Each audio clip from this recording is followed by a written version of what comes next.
This podcast is sponsored by Murgitroyd, intellectual property attorneys. For more information on today's guest and our company, visit murgitroyd.com/podcasts.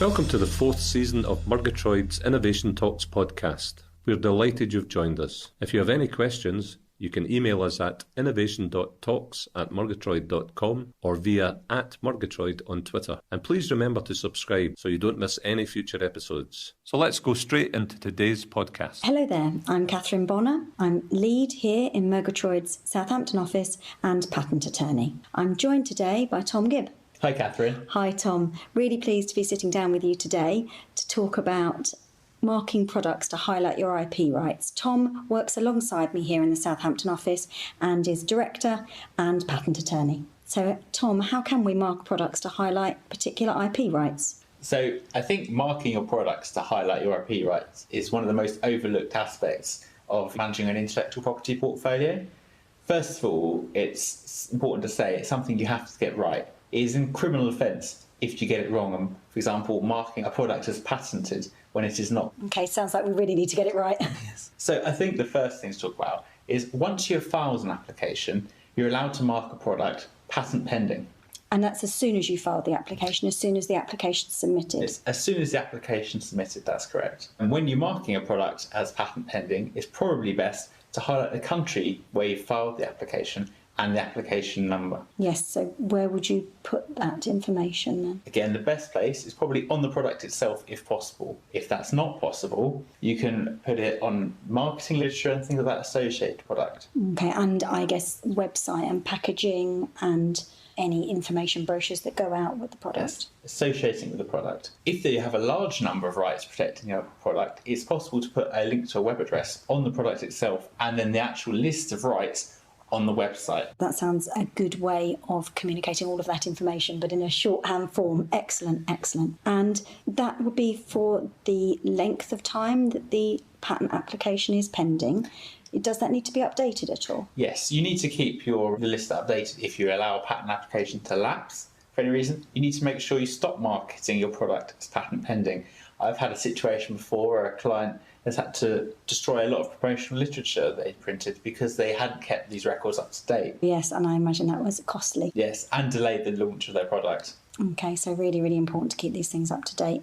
And then that would be for a product that had a patent application pending that protected the product, and then after the patent application search and examination process, when we move through towards patent grant, does the marking then change? Yes, so once the patent application has granted and you've received the formal grant from the patent office, then you can market your product as patented.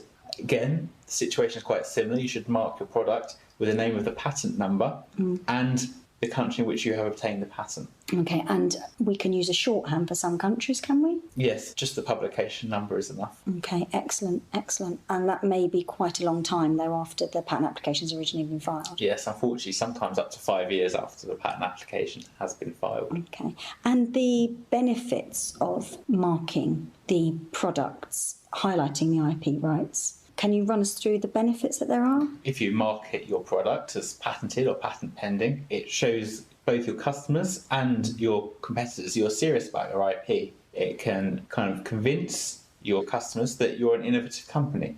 Additionally, it may dissuade your competitors from operating in the same commercial space as yourself. Yeah, absolutely. Act as a deterrent and really ring fence your own intellectual property and products over and above your competitors. Excellent. In a more legal sense as well, it helps you prevent your competitors from accidentally infringing your products and claiming innocent infringement, and can help increase the amount of damages you recover should a future infringement action be successful in the courts. Okay, excellent. So acts as a preventative measure with real effect and real clout as well. Okay, that sounds really something we should be doing and advocating to all of our clients to mark products. I think I've had clients as well that have really found benefit with putting patent pending and really advertising and discussing the fact that they have pending protection for rounds of investment and funding as well. I think that's also been very beneficial there.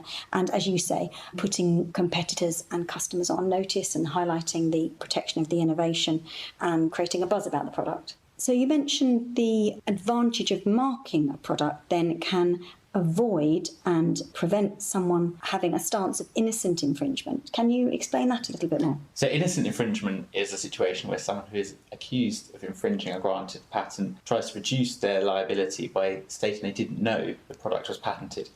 Obviously, therefore, marking your product as patented removes this defence. Yes, and I can imagine it would be very hard to argue your innocent infringement if every single one of the products that you had been associated with had patented and a patent number on it. I see. And this marking, this is exclusively for patents? No, it also extends to trademarks and registered designs as well.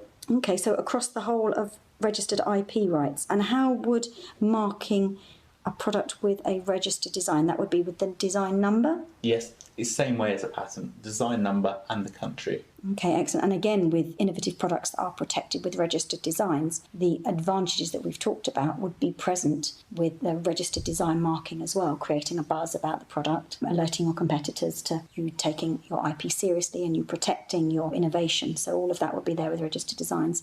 Excellent. Is there anything different about trademark marking? So with trademarks, you can mark any mark you use in the course of trade with the TM designation. However, the R designation can only be applied where the trademark is officially registered before Intellectual Property Office. I see, that's the R in a circle that we often see. So it is therefore an offence to use that R in a circle without the appropriate registered trademark. Yes, that's something that's common across all of these rights. You're not allowed to claim you have a right you do not have in reality. I see. So the TM can be used for pending trademark protection, or if you were using a mark in the course of trade and hadn't yet gone about registration. Yes. Okay, excellent. It seems then that there would be plenty on your to-do list if you were launching a new product and needed to mark, wanted to highlight on your product all of the IP rights.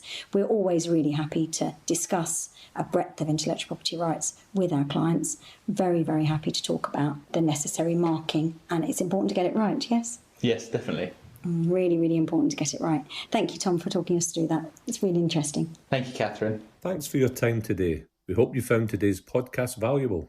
And remember to subscribe so you don't miss any of our future episodes.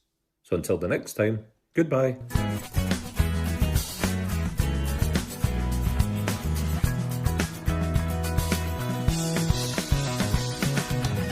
Our business is founded on trust and collaboration.